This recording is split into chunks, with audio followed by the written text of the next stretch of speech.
Here we are at the Piece de la Resistance, the 2020 3-4. I know I've said this about other wines, but it's also very true here. I love to make this wine.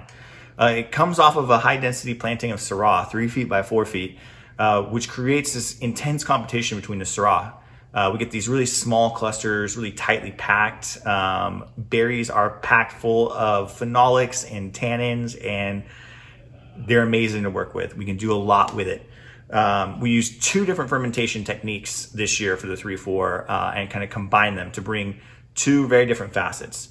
We do some whole cluster barrel ferments where we'll pop the tops off those, throw the whole clusters in, tread them up, and ferment in there. There we're looking for some textural components, some nice spice components from those ferments. And the other ferment we do is some whole berry. And we'll do about 30 to 40% whole berry Syrah, and we'll process that and we'll leave it uncrushed at the bottom of the fermentation bin. Then we'll crush some Syrah on top of it. And as that's fermenting, we're very gentle with the punch downs. The whole goal here is to keep the berries intact for as long as we can.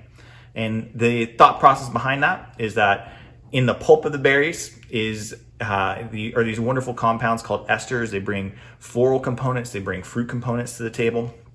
And they're very easily oxidized, they blow off very easily. So during a course of a normal fermentation, you lose a lot of those esters.